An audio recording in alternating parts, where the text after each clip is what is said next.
Finally কালকে রাত্রিবেলা মানে আজকে রাতে কমপ্লিট করলাম মেগাস্টার শাকিব খানের বরবাদ। আমি তোমাদেরকে কথা দিয়েছিলাম যে আমি পাইরেসি করে দেখবো না। বড় বড় ইউটিউবাররা যেখানে পাইরেসি করে অলরেডি রিভিউ করে দিচ্ছে, আমি জানি না আমার রিভিউ কতজন দেখবে। আমার চরকির সাবস্ক্রিপশন নেওয়াই আছে, তোমরা জানো আমি চরকির কাজগুলো দেখে রিভিউও করি। তো চরকিতে বরবাদ দেখে ফেললাম, কেমন লাগলো বরবাদ সেটা নিয়ে আজকের এই ভিডিওতে রিয়াকশান দেবো।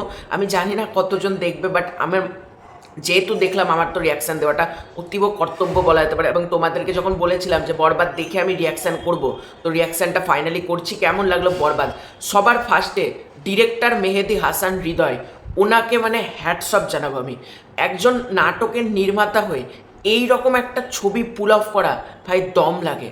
এই ছবিটা এমন একটা ছবি হয়েছে না, মানে দুই বাংলাতে এই লেভেলের কখনো ছবি হয়নি। বরবাদ এরকম লেভেলের ছবি হয়েছে, এত গ্র্যান্ডার, এত হাই স্কেলের একটা ছবি হয়েছে না, মানে এই ছবিটা না দেখলে তোমরা বুঝতে পারবে না, মানে এতটাই প্রমিনেন্ট একটা ছবি হয়েছে। এবার অনেকের মধ্যে একটা প্রশ্ন অ্যান্সার দিয়ে অনেকে বলে আনকাট ভার্সন এসছে না কিনা।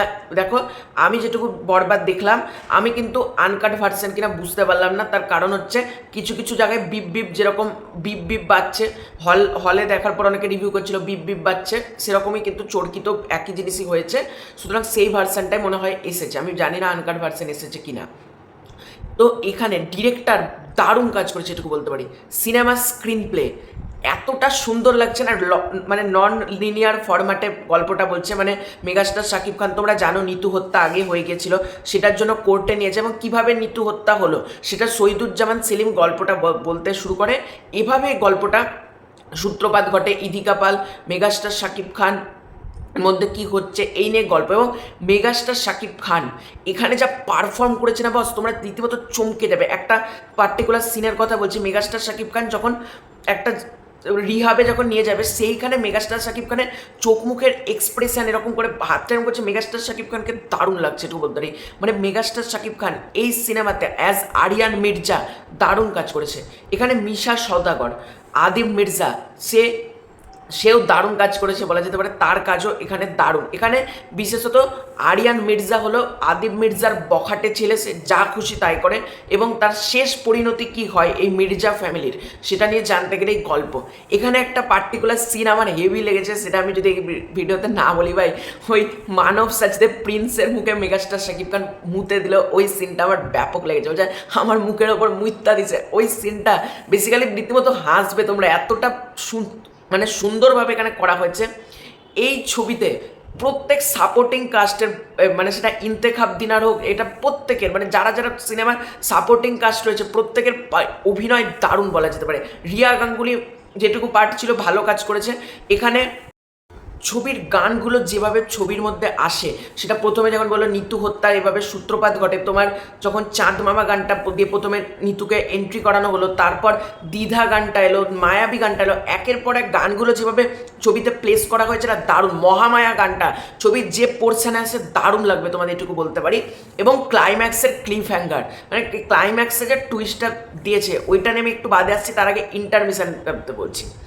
ইন্টারভেলে একটা টুইস্ট আছে ইথিকা পাল, আরিয়ান মির্জা, আদিব মির্জার মধ্যে, ওই পার্টিকুলার সিনটা না দারুণ। ইথিকা পাল যে পারফর্ম করে মুখে সিগারেট নিয়ে, ওই সিনটা তোমরা রীতিমতো চমকে যাবে। মানে আমি তো বুঝতে পারি যে এরকম একটা কিছু সিন আসতে পারে।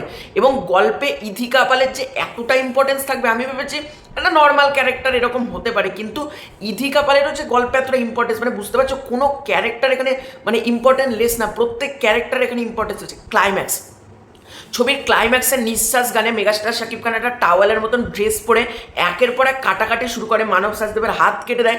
ওই সিনগুলো হেভি ডিজাইন করেছে, হেভি, মানে বাংলা সিনেমাতে এইরকম সিন ডিজাইন করা আমি মানে দেখিনি আজ পর্যন্ত। এখানে ভায়োলেন্স, একজনের গলা কোপা এরকম রক্ত ছিটকায়, মানে ওই সিনটা দারুণ। এবং ইন্তেখাব দিনারের সঙ্গে যখন কথা বলে মেগাস্টার শাকিব খান, সে গোটা মুখে রক্ত, জামাতে রক্ত, ওই সিনগুলো দারুণ। মানে মেহেদি হাসান হৃদয় বলছে না ভায়োলেন্স আছে, ভাই বস ভায়োলেন্স আছে ছবিটার মধ্যে, মানে যেটুকু ভায়োলেন্স দেখানো হয়েছে দারুণ। অ্যাকশন ডিজাইন খুব সুন্দরভাবে কিন্তু করা হয়েছে, মানে যে করে দিলাম এই করে দিলাম সেটা না, প্রতিটা অ্যাকশন সিকোয়েন্স, প্রতিটা পার্ট এই ছবির মধ্যে যত্ন নিয়ে পুল অফ করা হয়েছে।